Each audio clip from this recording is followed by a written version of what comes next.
Baca fabel yang diminta Bu Guru belum? Udah. Menurutmu pesan yang bisa diambil dari fabel itu apa? Tentang kejujuran. Tapi kok kalau menurutku itu tentang tolong-menolong ya? Namanya juga cerita. Wajar sih kalau kita beda penafsiran.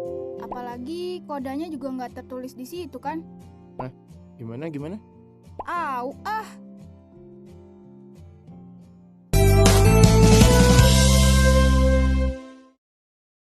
Halo teman-teman, pengertian dan ciri-ciri dari fabel serta legenda sudah pernah kita bahas pada video-video sebelumnya ya. Sekarang giliran kita membahas jenis-jenis fabel nih. Apa saja ya jenisnya? Ternyata ada jenis fabel berdasarkan paparan watak tokoh dan ada jenis fabel berdasarkan kemunculan pesannya teman-teman. Mari kita bahas satu persatu. Pertama, ada jenis fabel berdasarkan paparan watak tokohnya yang dibagi menjadi dua, yaitu fabel alami dan fabel adaptasi. Fabel alami adalah fabel yang menggunakan watak tokoh binatang seperti pada kondisi alam yang nyata. Misal, kura-kura diberi watak lamban, singa berwatak buas, dan lain sebagainya. Selain itu, dari segi latar ceritanya menggunakan latar seperti di hutan, di sungai, dan sebagainya.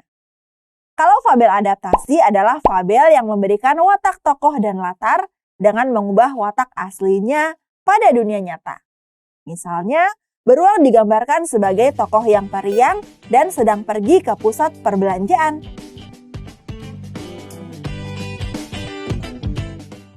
Setelah tadi kita membahas jenis fabel berdasarkan paparan watak tokohnya, sekarang giliran kita bahas jenis fabel berdasarkan kemunculan pesannya ya teman-teman. Berdasarkan kemunculan pesannya, fabel dibedakan menjadi dua jenis, yaitu dengan fabel berkoda dan fabel tanpa koda. Koda itu apa sih, Kak? Koda adalah pesan moral yang tertulis dalam akhir cerita. Jadi, kembali ke jenis fabel berdasarkan kemunculan pesannya tadi ya teman-teman. Jenis fabel yang memunculkan koda berarti memunculkan pesan secara eksplisit atau tersurat. Sedangkan yang tidak memunculkan koda berarti pesannya harus disimpulkan sendiri oleh pembaca. Karena tidak dicantumkan secara tertulis di akhir fabelnya.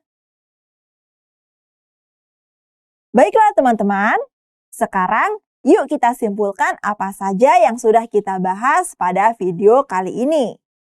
Kita tadi sudah membahas jenis-jenis fabel yang dibagi berdasarkan dua kategori ya teman-teman. Pertama, jenis fabel berdasarkan paparan watak tokohnya yang terdiri atas fabel alami dan adaptasi. Sedangkan berdasarkan kemunculan pesannya, terdiri atas fabel berkoda dan fabel tanpa koda. Setelah mengetahui jenis-jenis fabel, sepertinya kita juga perlu mengetahui jenis-jenis legenda nih teman-teman. Cari tahu di video berikutnya ya. Dah!